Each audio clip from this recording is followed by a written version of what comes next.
According to psychological research, planning or anticipating a trip will often make you happier than actually taking it. Upon interviewing close to 1,000 vacationers, obviously in our pre-pandemic era, social scientists discovered that the vacationers felt most happy before their trips, not during or after them. Of course, this makes sense. In the photos, the hotel looks perfect, the weather is ideal, the people are smiling. Once you actually arrive, chances are there have been flight delays and family squabbles, and maybe it ends up raining all week. The hotel website showed the wonders of nature, but managed to skip the spiders or the noisy family in the room next door. Looking into the future, we imagine perfection. Once we get there, it isn't so simple. In our parasha, Moshe sends out 12 scouts to take a peek at the land that the nation of Israel has been thinking of, talking of, dreaming about for generations. This land of our ancestors, the land of milk and honey, was like a dream. Hayinu kecholmim. We were like dreamers. The psalmist describes the land of Israel in this way upon returning from exile many hundreds of years later. What happens when your dream comes true? When you actually arrive at something that you've planned and anticipated for so very long?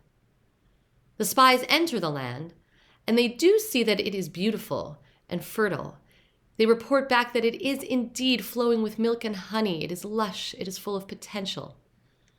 But they also have now seen all the challenges.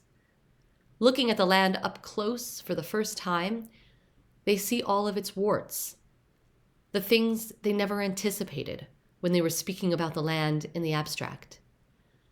But wasn't this their mission? To be spies, to offer an analysis of the land and to bring back this honest report to the nation who could then be ready to realize their dream and enter its borders? What was the sin of the spies? In what way did they fail? Rabbi Jonathan Sachs writes that in the Torah there are two words usually used to mean to spy. Lachpor, which means literally to dig up, to expose, or liragel, which means to spy, to seek out information. Rabbi Sachs writes, neither of these words appear in our parasha. That is the point. Instead, no less than 12 times, we encounter the rare verb latur. It was revived in modern Hebrew and means and sounds like to tour. A tayyar is a tourist. There is all the difference in the world between a tourist and a spy. And Rabbi Sachs continues, the exclusive use of the verb latur in our parasha, repeated 12 times, is there to tell us that the 12 men were not sent to spy, but only 2 of them understood this. The 10 who brought back a negative report were perhaps looking too closely. They were looking for the challenges, for the difficulties, for the inevitable imperfections. But at this moment, the people needed something different. They needed to keep their dream alive. They needed to still be planning and anticipating and excited about their connection to the land of Israel. They still needed to believe that things would be perfect. They needed to keep the dream intact just a little bit longer to get them through the wilderness. Instead, they were discouraged, fearful, and they gave up on the dream of going to the land of Israel. Eventually, we start to live the dream. We take that vacation and we encounter the weather troubles, the spiders, the jet lag, the problems. Inevitably, when any dream becomes reality, we encounter deep imperfections. Once we've achieved the marriage we wanted, or the job we interviewed for, or even the modern state of Israel, we need to be prepared for the fact that it won't be easy and it won't be perfect. Our state of Israel is a living dream. Hayinu kecholmim. It certainly is far from perfect. We're still reeling from the recent conflict in Gaza. This week we witnessed some of the deepest political complexities of the Israeli government. We understand that even our Israel, our dream come true, is a deeply flawed reality. Still, we should sometimes allow ourselves latour, to be tourists in our own land, to revel in its beauty, while being honest about the challenges. Perhaps in our modern times, we can learn something from both sets of spies, the 2 who gave a positive report and the 10 who gave a pragmatic one. Perhaps we can embrace an attitude that finds a balance between the tourist and the spy, between the vacation as we planned it and the trip as it actually occurred.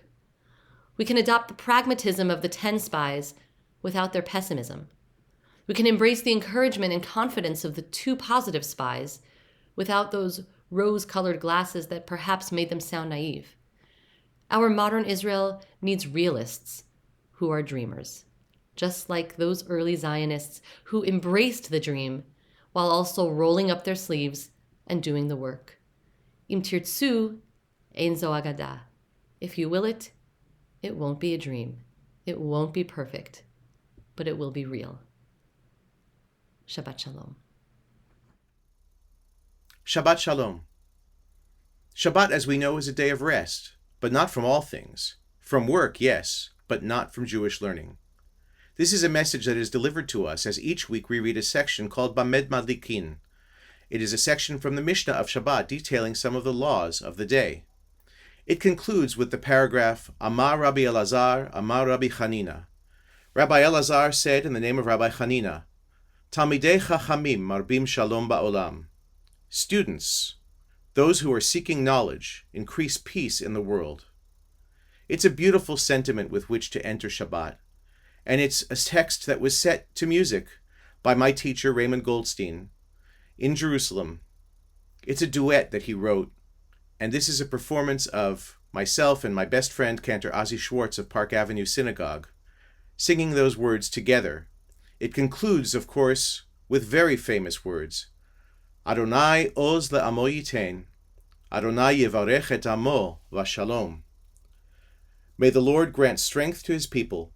May the Lord bless his people with peace. So may it be for us here in Montreal, and so may it be for all Israel, and indeed for all the world. Shabbat Shalom.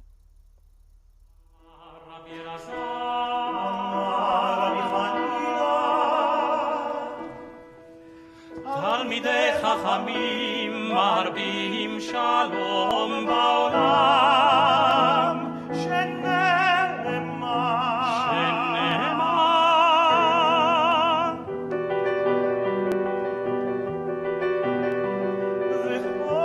וכל לבדייך לימודי השם ורב שלום בנייך אל תקרא בנייך אלא בונייך שלום רב לאוהבי תורתך ואין למו מכשול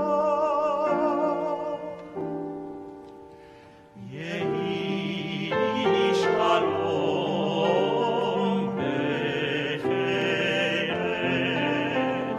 שלווה בארמנותייך יהי שלום בחילך שלווה בארמנותייך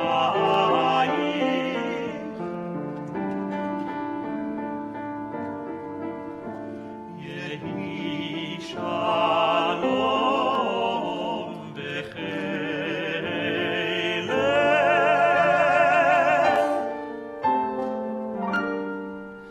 יהי שלום שלום